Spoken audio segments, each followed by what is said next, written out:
Bunda mesela FETÖ'den alakası olanlar cezasını çekmesi lazım.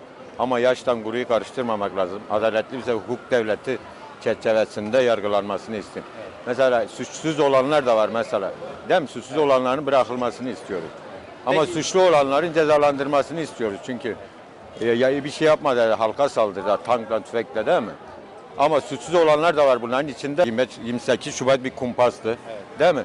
Yani bunun gibi belki 10 tane şey yaptılar. Bunların hepsi göz önüne alınıp bırakılmasını istiyorum. Tamam, yani sırf Kur'an dersi verdi diye, sırf namaz kıldı diye, yani o zamanlar mesela ben 97'de ben askerdim. Evet. Bize orada mesela neyi öğrettirebilir mi? Halk ayaklanmasına karşı 28 Şubat hazırlığı vardı. Ben askerdim. Ama onda mesela bir kumpastı, biz bilmiyorduk. Biz asker emir kuluyduk. Bunların hepsinin mağduriyetinin giderilmesi lazım. Ama başta her şeyden önce bu darbecilerin, ilk önce onların hepsinin idam edilmesi gerek. Ben 70 puan aldım, bir yere giremedim. Öbür adam 65 puandan istediği yere girdi, şey yapıyor. Gönül ister ki yani adalet ve hukuk tarafından olsun yani.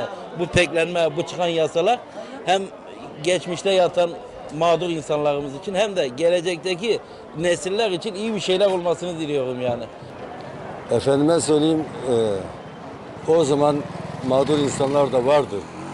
Eğer o kişilerden yatanlar da varsa en kısa zamanda yeniden yargılanmasını, yeniden hakiki adalet önüne çıkarılmasını ve serbest bırakılmasını ben istiyorum. Kanunların geçersiz olması gerekiyor. Evet. Onlar verdiği ceza ile şimdiki ya hakimine vereceği ceza bir tutmaz. Bir an ağır önce yani suçsuz olanları bırakmalı, suçsuz olanları ağır hapis cezasına çarpılması lazım. Daha önceden sürekli dile getiriyordu, bazı TV kanalları, özellikle radyolarda da gündeme geliyordu. Sonradan unutuldu her nedense. Bu 15 Temmuz darbe girişimiyle beraber tekrar gündeme geldi. Aslında gelmesi lazım. Bence geç kalmış olan bir durum. Onları destekliyoruz. Onların çıkması için elimizden geleni yapıyoruz. Gerekirse halk olarak imza kampanyası gerekiyorsa imza da verebiliriz. Deyip çıkarmaları lazım. Evet. Neden? Çünkü devlet onlara haksızlık yaptı. FETÖ mağdurları, madem FETÖ'nün hakimleri, savcıları haksızlık yaptı, içeri atıldılar. O zaman onların verdiği kararların aslında yok hükmünde sayılması lazım. Yani yeniden yargılama bile onlar için aslında bir anlam ifade etmemesi lazım. Yani onların yaptığı bütün kararlar, verdiği bütün kararların yok hükmünde sayılması lazım. Ben şahsen bir vatandaş olarak bunu talep ediyorum.